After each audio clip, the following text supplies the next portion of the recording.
pacientes que sufren de diabetes, ¿no? Principalmente diabetes de tipo 2.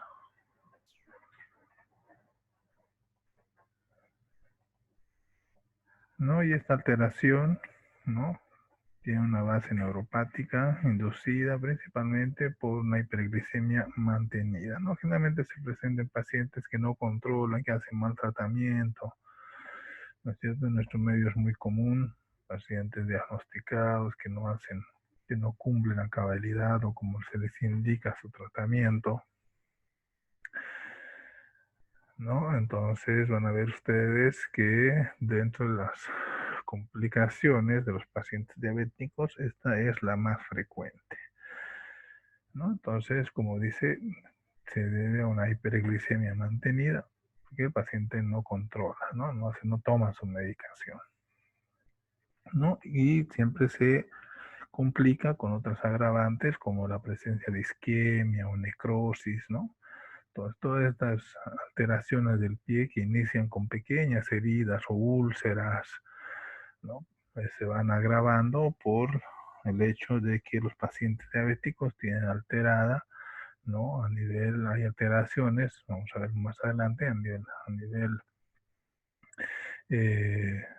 de a nivel vascular o neurogénico, ¿no? Hay dos tipos de etiología, o el vascular o neurogénico, ¿no? Entonces vemos acá los mecanismos de producción de la úlcera, de la producción del pie diabético, de la úlcera en el pie diabético, ¿no? La vamos a tener, como les decía, principalmente o por neuropatías o por micro o macroangiopatías, ¿no? Cuando hay compromiso neuronal va a haber alteración de la sensibilidad sensitiva y motora y autonómica, ¿no? Lo cual va a producir, ¿no? Una deformidad de sobrecarga, ¿no? Va a producir alteraciones tanto neuronales como también a nivel de las articulaciones, ¿no? Una situación muy común es la neuroartropatía de Charcot, ¿no? Que son deformidades a nivel de las articulaciones, ¿no? Entonces, estas, ¿no? Tienden a producir un pie en riesgo, ¿no? Estos pacientes que presentan estas neuroartropatías, deformidades, son los pacientes que tienen más riesgo de padecer de un pie diabético, ¿no? En cuanto a los orígenes micro o macroangiopáticos, ¿no? Hay desde la lesión estructural, ¿no? De los pequeños vasos, de la irrigación más fina que es a nivel del pie, y la alteración macroangiopática, sobre todo por reducción del flujo, ¿no? Lo que va a conllevar a una presencia de una isquemia a nivel del pie, ¿no? Entonces, todo esto va a empezar produciendo una pequeña úlcera, ¿no? Una solución de continuidad a nivel de la piel, ¿no? Lo cual se puede haber efectos agravantes, puede infectarse, ¿no? Puede haber presencia más de isquemia, y con la presencia además de la neuropatía, estas se van produciendo, van evolucionando, ¿no? Desde una simple úlcera a lesiones más grandes, ¿no? Isquémicas, y incluso llegar a una necrosis, ¿no? Entonces, este cuadrito nos sirve para resumir un poco, ¿no? ¿Cuál es la etiología del pie diabético? Que es neuronal y vascular principalmente, ¿no? Y hay antecedentes o hay factores predisponentes, ¿no? Entre los cuales una de las más comunes es las deformaciones a nivel de las articulaciones que se denominan neuroartropatías, ¿no? Y dentro de ellas la de Charcot es la más frecuente, ¿no? Entonces va a haber factores que desencadenan, ¿no? La presencia del pie diabético. Se van a clasificar extrínsecos e intrínsecos, factores que desencadenan, ¿no? Los factores extrínsecos, cualquier tipo de trauma que sufre el paciente, ¿no? Pueden ser estos traumas mecánicos, ¿no? Puede haber térmicos o químicos también, ¿no? Que van a desencadenar, como decía primero, desde lesiones que pueden iniciar leves, ¿no? E ir agravándose en el tiempo, Y hay también factores intrínsecos, como les decía, ¿no? Las deformidades del pie, ¿no? Algunas situaciones como los dedos en martillo o en garra, el hallux valgus, ¿no? La artropatía de Charcot, nuevamente les quiero indicar, ¿no? O cualquier situación que limite la movilidad articular, ¿no? Esto condiciona un aumento en la presión plantar, ¿no? Máxima en la zona de apoyo, ¿no? Provocando la formación de callos, ¿no? De callosidades, que son generalmente que constituyen estas lesiones callosas que evolucionan a lesiones ulcerosas, ¿no? Se consideran preulcerosas en todo caso, ¿no? Entonces, estas zonas, ¿no? Donde hay mayor presión, ¿no? Es la que en definitiva en esta zona se van a desarrollar lo que son las lesiones ulcerosas, ¿no? Entonces, si hablamos de tipo de úlcera, es la clasificación de estas, ¿no? Recordemos que la úlcera, ¿no? Es una solución de continuidad, o cualquier herida en realidad es una solución de continuidad, ¿no? Que puede ubicarse ya sea en el tobillo, ¿no? O en cualquier región del pie, ¿no? Y estas pueden complicarse con situaciones de gangrena o necrosis, ¿no? Entonces, las lesiones, les decía, en relación a su etiología, pueden clasificarse como neuropáticas, ¿no? Como isquémicas o una mezcla de ambas, ¿no? Neuroisquémicas. Entonces, ¿qué características va a tener un pie diabético de origen neuropático? ¿No?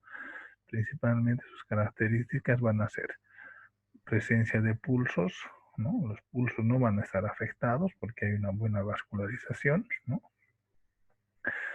Entonces, va a haber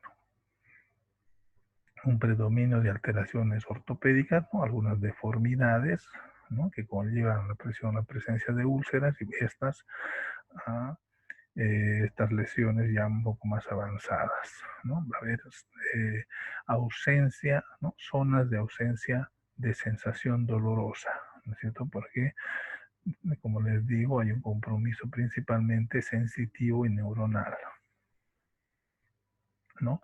Entonces estas van a desarrollar úlceras, ¿no? Preferentemente se van a estar ubicadas en la zona plantar, ¿no?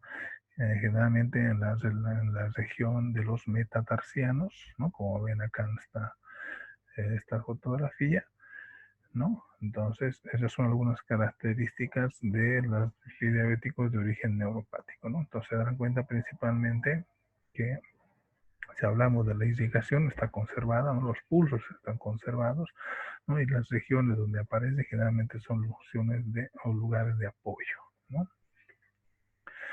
Acá, por ejemplo, vemos igual las fotografías, ¿no? Las lesiones generalmente se encuentran acá en la región del metatarso, ¿no? Acá, por ejemplo, vemos ya la necrosis del todo el ortejo, ¿no? Miren, el cuarto ortejo totalmente complicado, ¿no? En la isquemia total, ¿no? Si vemos también acá en la región plantar, ¿no? De igual forma, ¿no? Vemos que la región de la isquemia se va agravando, se va extendiendo, ¿no? Y podemos ver que hay ya signos de infección, ¿no? Como rubor, aumento de volumen, seguramente habrá dolor a la palpación también, ¿no? Entonces, cuando tenemos este tipo de alteraciones o lesiones que ya toman gran parte del pie, algunas veces las soluciones son simplemente hacer amputaciones, como en este caso, ¿no? Hay una amputación transmetatarsiana, se llama esta amputación, para de esa manera, ¿no? Evitar que esta infección se vaya propagando, ¿no?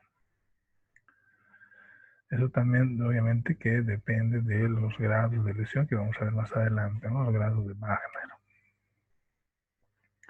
Entonces, algunos signos de los pies diabéticos de origen neuropático va a ser la frecuente resequedad de la piel, ¿no? Va a haber la presencia de callosidades, generalmente en los sitios de presión, como les decía, ¿no?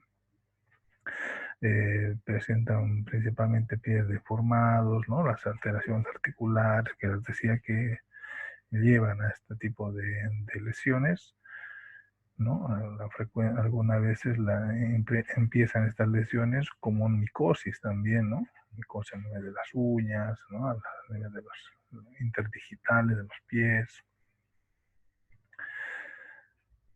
¿no? Entonces también pueden iniciarse como lesiones micóticas, ¿no? Los pulsos, como les decía, siempre van a estar presentes o va a haber una leve disminución,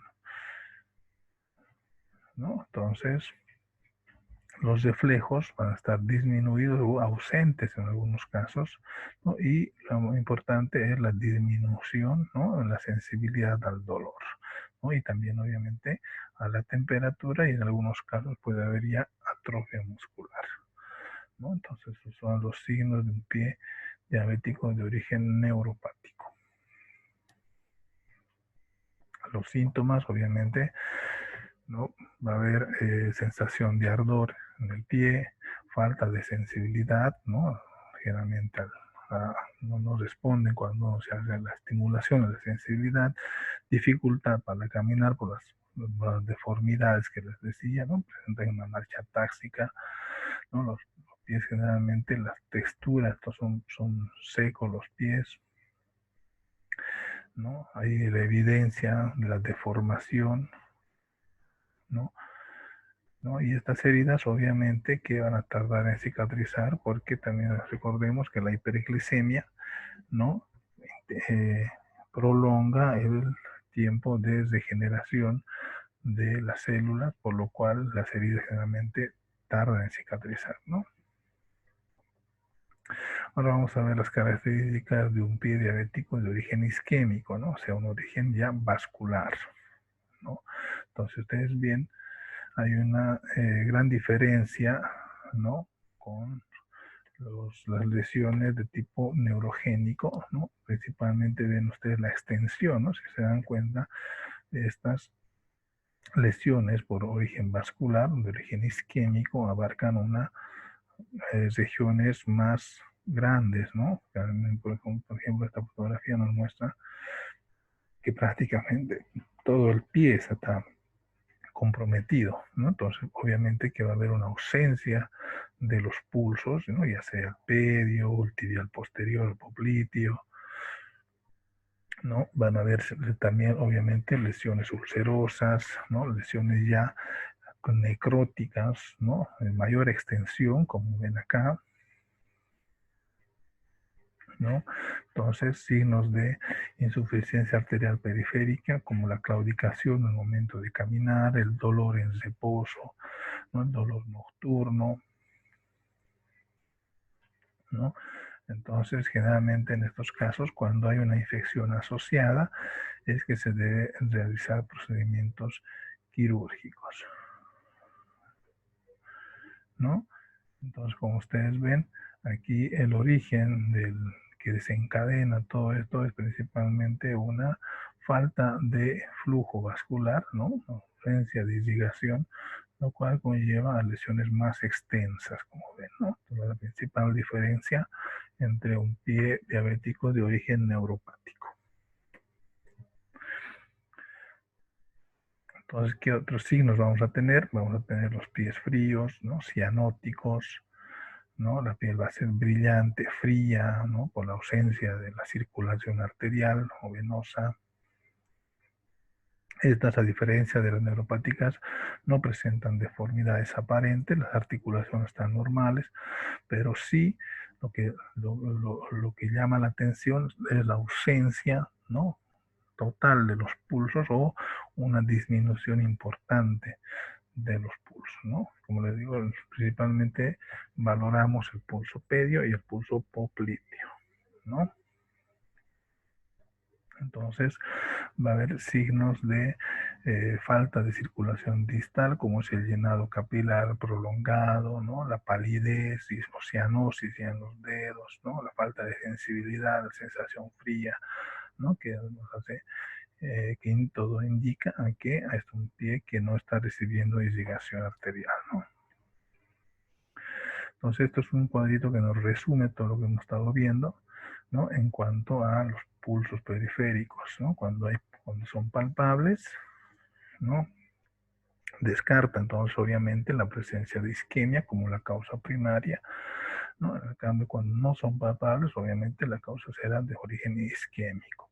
Cuando hacemos la prueba de sensibilidad, ¿no? Cuando hay una sensibilidad presente, ¿no? Podemos decir que hay una etiología netamente infecciosa, ¿no? Porque está conservado tanto los pulsos como la sensibilidad, entonces puede ser de origen infeccioso, ¿no? Pero cuando hay una sensibilidad ausente, entonces concluimos que se trata de un pie diabético de origen neuropático, ¿no? Entonces, de igual forma, cuando hay isquemia y hacemos la prueba de sensibilidad, ¿no? Cuando hay una sensibilidad presente, entonces se debe principalmente a el origen es de una isquemia, ¿no?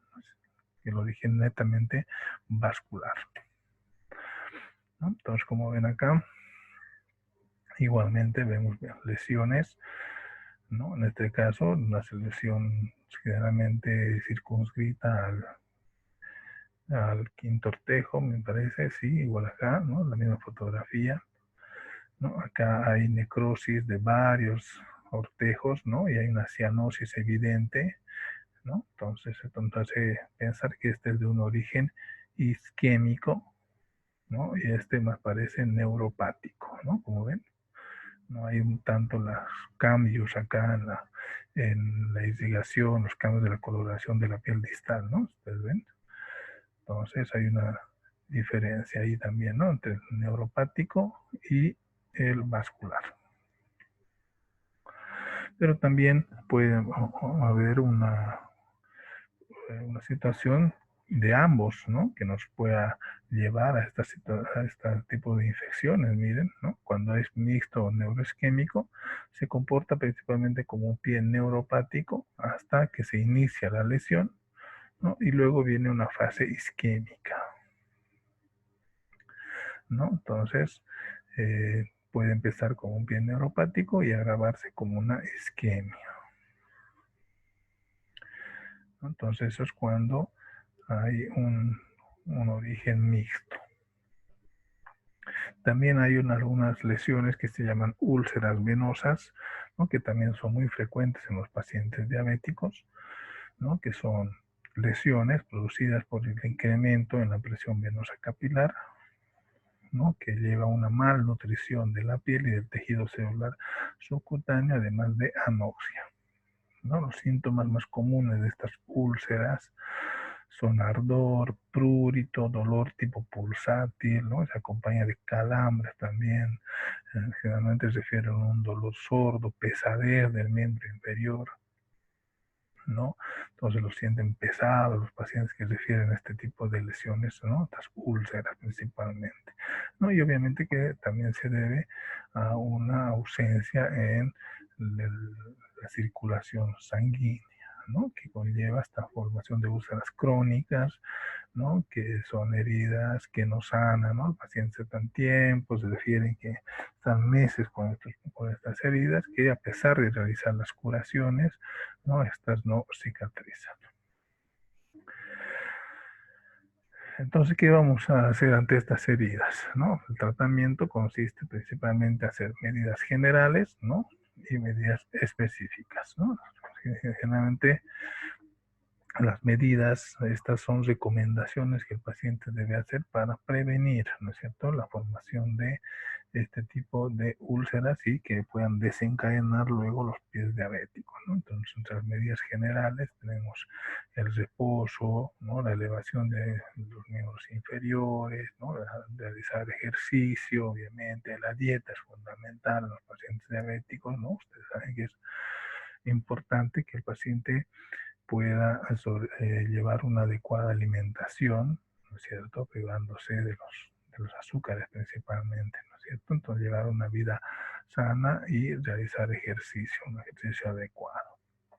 Y dentro de las medidas específicas, ¿no? Que tratan sobre todo de poder hacer tratamiento del pie diabético, pero esto está en relación a el grado de lesión, ¿no? Entonces vamos a ver acá, vamos a pasar un poquito esto, vamos a ver los grados de clasificación, ¿no? La escala de Magner, que es la más común, la más conocida, ¿no? Y esto nos permite clasificar, ¿no?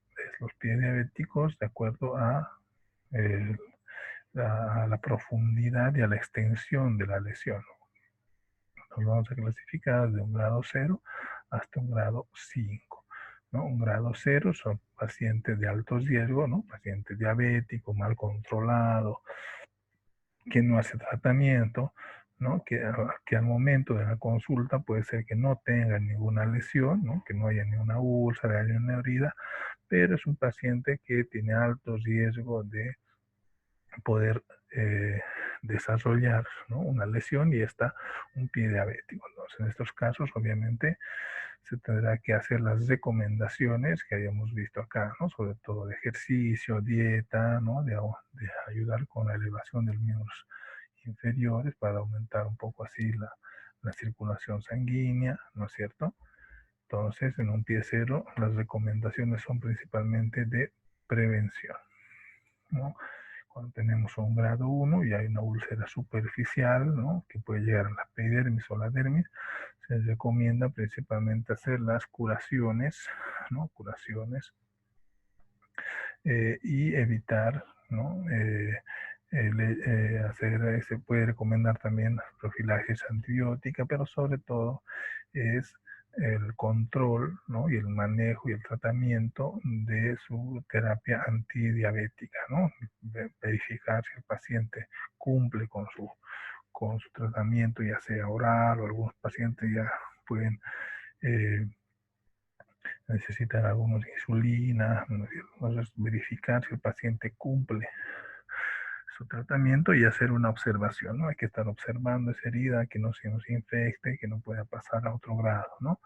Entonces, eso es fundamental en el grado 1. En el grado 2, ¿no? Cuando ya hay una lesión que llega hasta tejido subcutáneo, ¿no?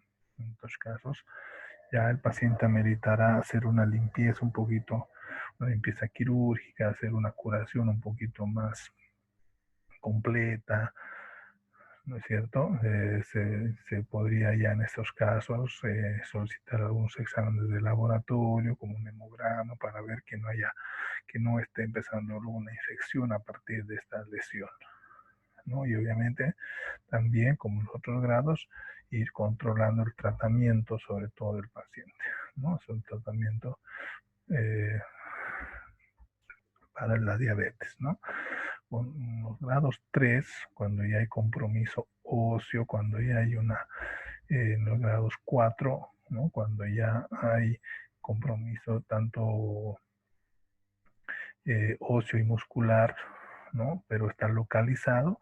En estos casos ya se opta por hacer algunos tipos de amputaciones, ¿no? ¿No? Se pueden hacer amputaciones de ortejo simplemente o transmetatarsiana, como veían en la anterior fotografía, o cuando ya el grado es avanzado y hay una gangrena generalizada, ¿no? Entonces en esos casos ya se opta por cirugías un poco más complejas, ¿no? Como una amputación eh, infrapatelar se llama, ¿no? La amputación por debajo de la rodilla o por encima que se llama suprapatelar, entonces ya el tratamiento es más agresivo, ¿no? Entonces todo depende del grado de lesión, ¿no es cierto? Para poder tratar y plantear un buen tratamiento quirúrgico. ¿No? Esta, por ejemplo, es una lesión grado 3, ¿no? Porque simplemente es una úlcera, ¿no? Que toma hasta tejido celular subcutáneo, ¿no? Es un Wagner 3. Acá, por ejemplo, ven un Wagner 4, ¿no? Y hay compromiso óseo, hay una marcada necrosis, ¿no? De todo el dedo hallux o primer ortejo, ¿no? En estos casos, como ven, el tratamiento simplemente consiste en la amputación, ya sea transmetatarsiana, o sea, de la mitad del pie al nivel de las articulaciones metatarsianas, o en algunos casos por debajo de la rodilla, ¿no? Entonces, bueno, esto ya hemos visto, son igual, ¿no? Las clasificaciones de una profundidad que hemos visto, ¿no? Cuando llegan cero, cuando hay una úlcera, sobre todo que solamente compromete la dermis, ¿no? Cuando ya hay 3 es cuando ya hay en articulación un hueso, ¿no?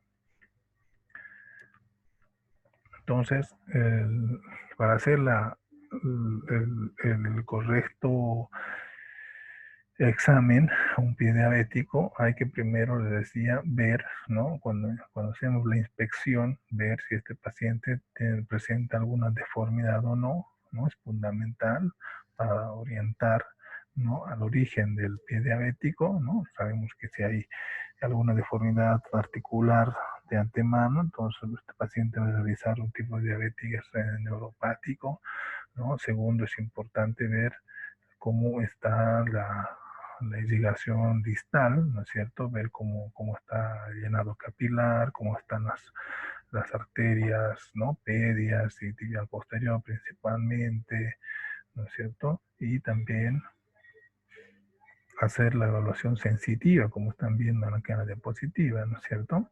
Comprobar la sensibilidad, sobre todo plantar, ¿no? Para diagnosticar el riesgo de lesión. Si en caso el paciente no presenta, es importante, como les decía, prevenir, ¿no? Y esta se hace con un buen examen, ¿no? Un correcto examen semiológico de los miembros inferiores, ¿no? Entonces, evaluar la sensibilidad va a ser muy importante también, ¿no? Entonces, ahí está evaluando la sensibilidad del paciente,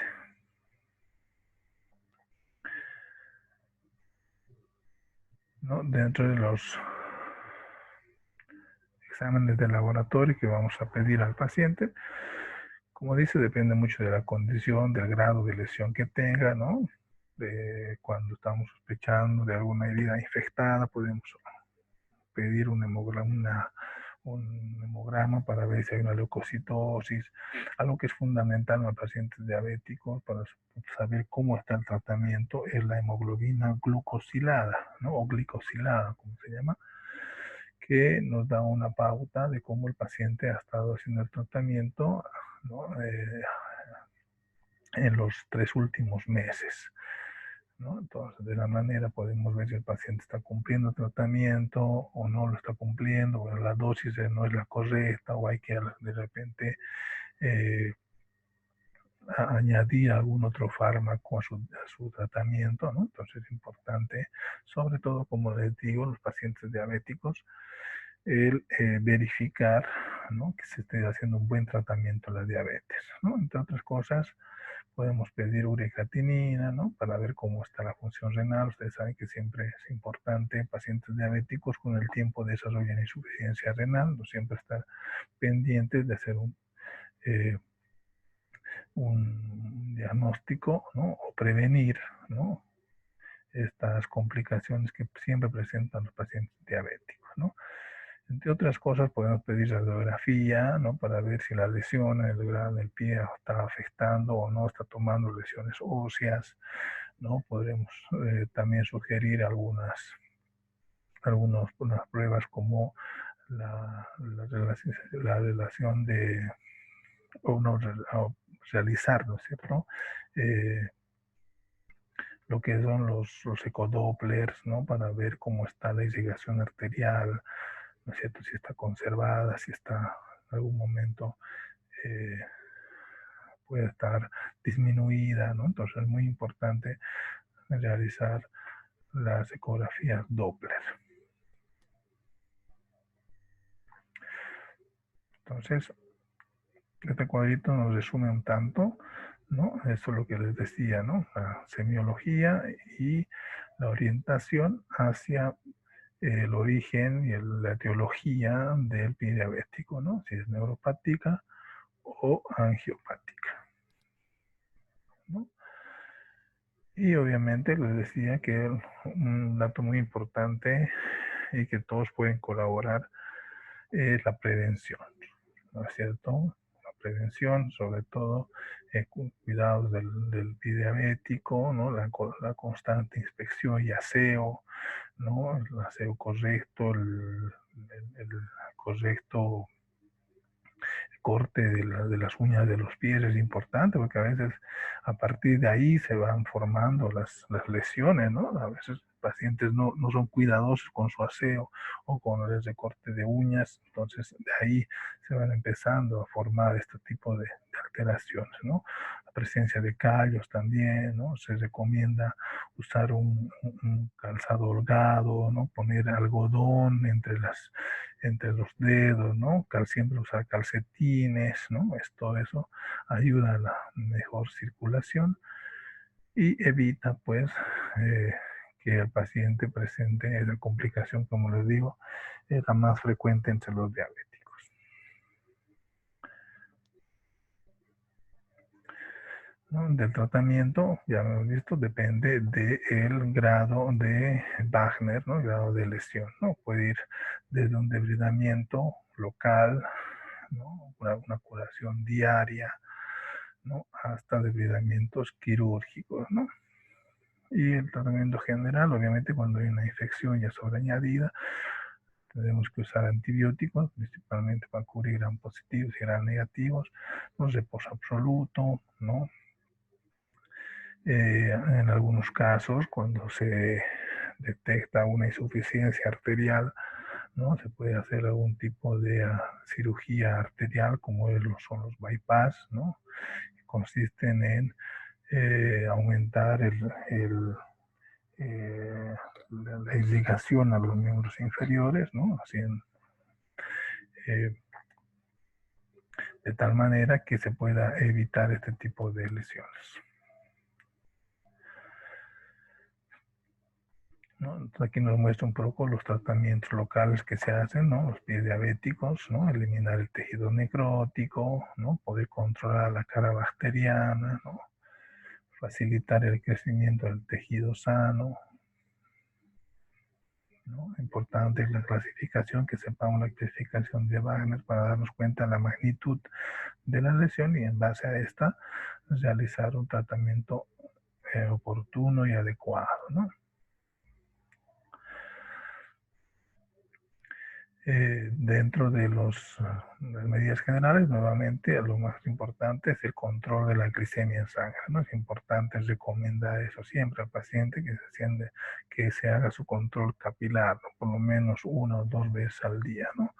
Nuestro medio, como les digo, es muy difícil, ¿no? Los pacientes, por una cuestión de cultura, otros por la parte económica, no se pueden hacer un buen control, ¿no? de la glicemia. Entonces son pacientes que están predisponentes a sufrir este tipo de lesiones. Bien, con eso concluiríamos este tema, ¿no? Si hay alguna duda, alguna consulta. Doctor, en la Sí. curación de las heridas locales, ¿qué es el acetil rojo? ¿Es el mercurio o no? Perdón, el acetil rojo. Dice que no, no, ajá, Claro. No, el ácido acético es el vinagre. ya, pero el acetil rojo, Acetil rojo, no he escuchado hablar. ahí, ahí está en su diapositiva, acetil rojo. ¿Será el mercurio? Ah, acetil rojo, no. Ajá, Son asépticos, son soluciones antisépticas, ¿no? Generalmente el povidine es el acetil rojo, ajá, el povidine, ¿no? Pero generalmente las curaciones hoy en nuestro medio se tienen que hacer principalmente con soluciones lo menos inocuas posible, fisiológica. ¿no? Con solución fisiológica, ¿no es cierto? Recurrir a la oxigenada algunas veces, ¿no? O cuando ya hay presencia de algún tipo de microorganismos o bacterias como la pseudomonas, por decir que tiene una coloración característica y un olor característico de estas heridas, son tipo verdosas, así en esos casos se puede utilizar el ácido acético, el vinagre, ¿no? Entonces, dependiendo a cómo está la herida, si hay alguna lesión, el grado también, se debe utilizar esta sustancia para la curación, ¿no? Ya, doctor. ¿Alguna otra consulta?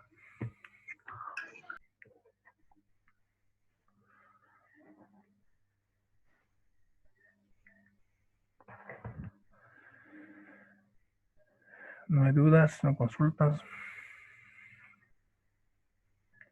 Mandaron todos sus nombres acá por el chat para la lista.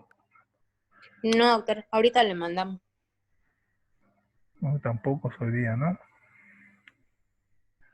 Semana de exámenes, bueno.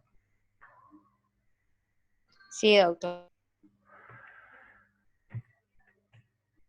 Bien, jóvenes. Entonces manden por acá su nombre para las listas. Y si no hay ninguna duda, pues terminaríamos con este tema acá. Como les digo, estoy viendo los temas que van a entrar en su tercer examen y otras que lo tenga les envío a su grupo de WhatsApp.